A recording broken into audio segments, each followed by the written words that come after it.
राधे राधे। ओम नमो भगवते वासुदेवाय नमः। गीता के पहले अध्याय का महत्व। एक समय पार्वती ने पूछा कि हे महादेव जी, किस ज्ञान के बल से आपको संसार के लोग शिव नाम से पूछते हैं, शिव कहकर पूछते हैं? आप तो मरीच छाला उठे हुए, अंगों में शमशानों की विभूति लगाए हुए हो, गले में सरफ और मुंडों की माला पहने हुए हो। इनमें से तो कोई भी पवित्र नहीं है, तो फिर आप किस ज्ञान से पवित्र हो? तो आप मुझे बताओ। तो श्री महादेव ने कहा कि हे प्रिय, मैं गीता ज्ञान को हृदय में धारण करने से पवित्र हूँ। उस ज्ञान से मुझे कोई बाहर का कर्म व्याकुल नहीं कर सकता। तब पार्वती ने कहा कि हे भगवान, जिस गीता ज्ञान की आप इतनी स्तुति करते हो, उसके श्रवण करने से भाई क्या कोई धन्य हुआ है? क्या कोई भव से पार हुआ है? तब महादेव ने कहा, इस गीता ज्ञान को सुनकर बहुत जीव भव से तर गए और आगे भी होंगे। तो मैं तुम्हें एक प्राचीन कथा सुनाता हूँ, सुनो।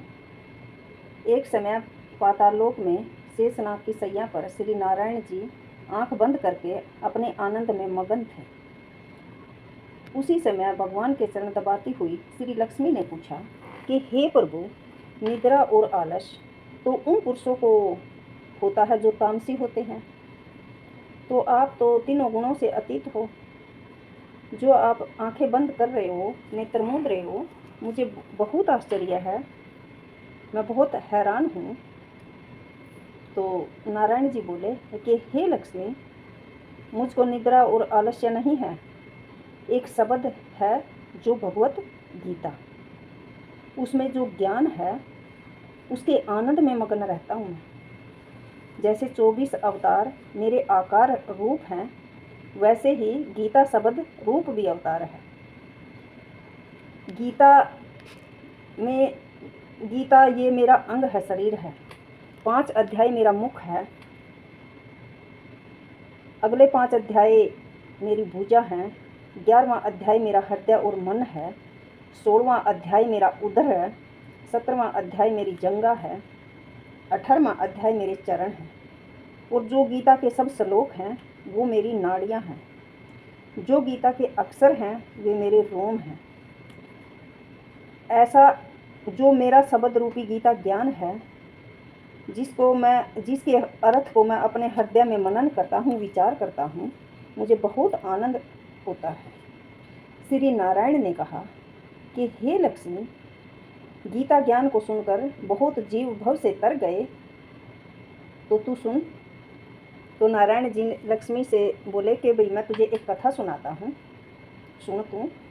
तो सुदर्वन में एक प्राणी था, वो चांडालों का कर्म करता था और साथ में तेल का व्यापार भी करता था।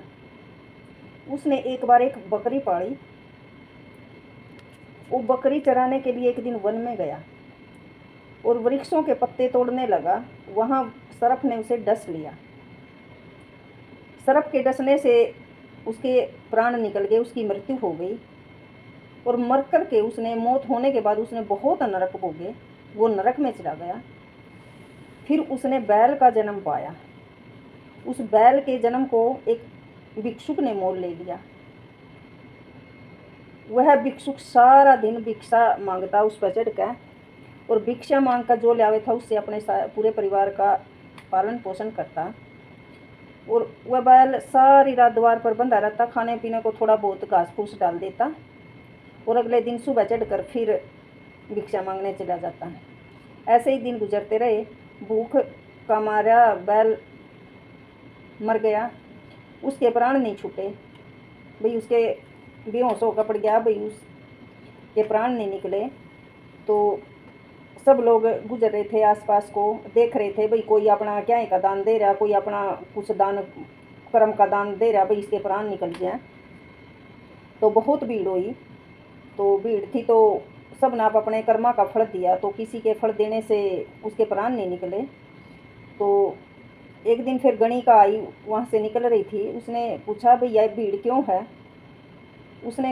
उन्होंने बताया कि इस बैल के प्राण नहीं निकल रहे और सब आप अपना पुण्य का फल भी इसको दे रहे हैं, तो भी इसकी मुक्ति नहीं हो रही। तब गणिका ने कहा, मतलब एक वेश्या थी वो, उसने कहा कि मैंने जो भी कुछ अच्छा कर्म किया है तो वो इस बैल को निमित्त कर रही हूँ मैं, भाई इसको इसको दिया जाओ उसका फल। तो इतना कहते ही बैल की मुक्ति हो गई, उसके प्राण निकल गए। तब बैल ने एक ब्राह्मण के घर जन्म लिया। उसके पिता ने उसका नाम सुशर्मा रखा। जब वह बड़ा हुआ तो पिता ने उसको पढ़ाया। तब उसको पिछले जन्म की सुध रही थी, भाई याद था उसका पिछला जन्म। एक दिन उसके मन में विचार आया कि भाई जिस गणिका ने मुझे बैल की योनि से छुटाया था मैं उसके दर्शन तो करूं। तो यही उसके मन में भाव चल रहा था। तो वो चलता फिरता ढूंढ कर उस वेश्या के घर आया और बोला, भाई तू मुझे पहचानती है? उसने कहा, नहीं मैं नहीं पहचानती तुझे, तू कौन है, मेरी तेरी क्या पहचान। उसने कहा, भाई तू विपर, भाई तू तो ब्राह्मण और मैं वेश्या।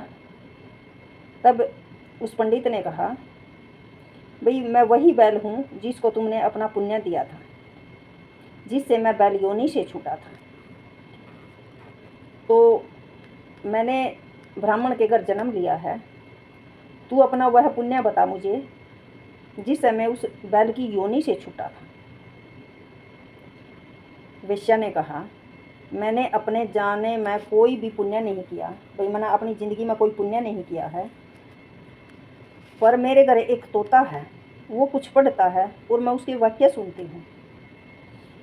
उस पुण्य का फल मैंने तुझे दिया था, भाई जो भी मैं वो सुनती हूँ उसका फल इसको निमित्त। तब पंडित ने तोते से पूछा, भाई तू सवेरे क्या पढ़ता है?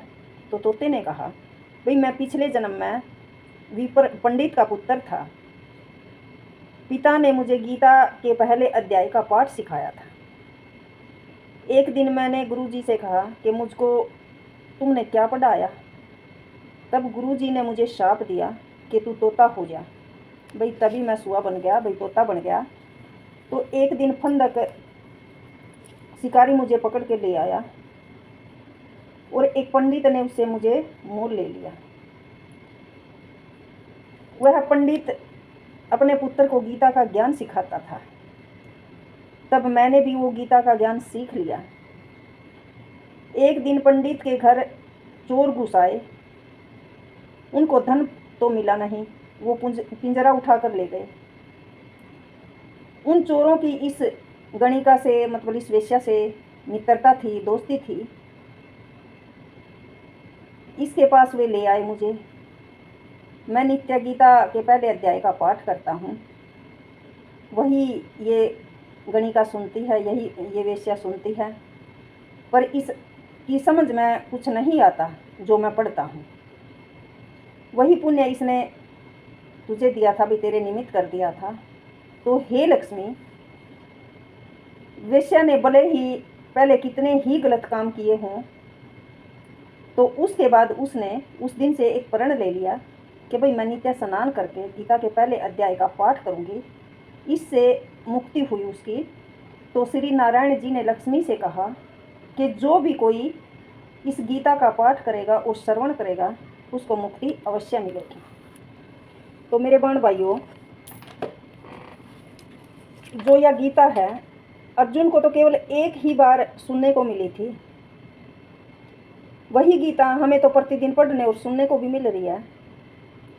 तो भगवान की कितनी कृपा है हम सब पर कि हम सबको गीता का ज्ञान अपने अंदर उतार लेना चाहिए। तो गीता के पहले अध्याय के सुनंत है भी, जब एक वेश्या की मुक्ति हो सकती है तो इसका सुनने का कितना लाभ है। तो सबको गीता का अध्ययन जरूर करना चाहिए, चाहे डेली एक श्लोक का करो, उसके एक शब्द का मनन करो मन में। तो सभी बहन भाइयों को प्रेम भरा राधे राधे।